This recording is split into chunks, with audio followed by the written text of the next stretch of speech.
Jamaa alisherehekea birthday kisha akaenda kwenye ukingo wa mto. Hatua kwa hatua aliingia ndani ya maji kuelekea katikati.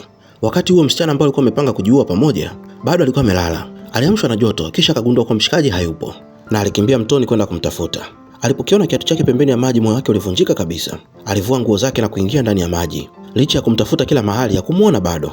Mwisho wa siku alimuona. Alimtikisa kinoma lakini hakupata jibu lolote. Alimvuta hadi pembeni ya ufukwe na kuanza kujaribu kumfufua. Alijaribu mara nyingi lakini hali haikubadilika. Alihisi hana msaada kabisa na wakati huo simu yake ikaanza kuita. Aliipokea kwa haraka na mama yake hakujua chochote kilichokuwa kinaendelea. Na alimfokea kwa kutokupokea simu zake. Kwa sauti ya kutetemeka kauliza, "Nifanye nini?" Akasema kuwa mvulana huyu hapumui tena.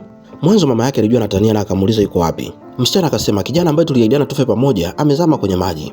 Hapo ndipo mama yake akatambua uzito wa hali hiyo. Alishtuka sana kuona binti yake alikuwa amefikiria kufanya jambo kama hilo. Wakati huo mama mvulana alikuwa akisubiri habari zake kwa wasiwasi mkubwa, lakini hakuna taarifa iliyowasili. Mama wa msichana alifika eneo la tukio kwa kumuita binti yake. Alipomwona akiwa hai, alimkimbilia na kumuuliza kama ameumia, lakini alipomwona mvulana amelala bila kupumua alishindwa kuamini. Alimkumbatia binti yake kwa nguvu, huku akitetemeka kwa hofu ya kile ambacho kingeweza kutokea. Kisha akasema kwa huzuni kuwa mama wa mvulana asingejisamehe kamwe. Akamwambia binti yake amwambie kuwa alikuwa ameenda kucheza tu na kwamba mvulana huyo alipoteza maisha akijaribu kumwokoa.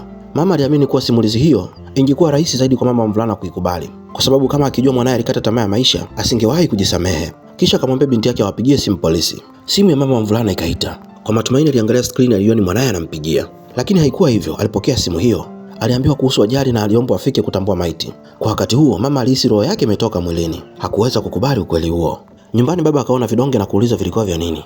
Baada ya kushinikizwa mama akasema vilikuwa vya binti yao. Kisha akamwambia visafishe kabla polisi hawajafika. Msichana alihojiwa usiku kucha, lakini kutokana na hofu kubwa hakuthubutu kusema ukweli wowote. Wapelelezi walibaki bila majibu ya kutosha. Wazazi wake walipofika, baba alimzaba kibao kwa hasira. Mama yake akawahi kumzuia. Baba alipiga kelele akisema anataka kumkana kabisa, lakini mke wake alimwambia nyamaze na atoke nje. Msichana alilia kwa hofu kubwa. Wakati huo mama mvulana alisimama mbele ya mwili wa mwanae usio na uhai. Kwa majonzi aliita jina lake. Alikumbuka siku alipotarakiana na mume wake. Mwanae alibaki upande wake na kumfariji. Alikuwa ameacha nafasi yake kwenda kusoma nje ili abaki naye, na aliahidi kuwa angekuwa pamoja naye daima. Lakini sasa walikuwa wametenganishwa milele. Baadaye alimtafuta msichana aliyekuwa amepiga simu polisi. Alipomkuta anakula kwa utulivu, hasira kali zilimjaa moyoni mwake. Akasogea mbele na kumkodolea macho.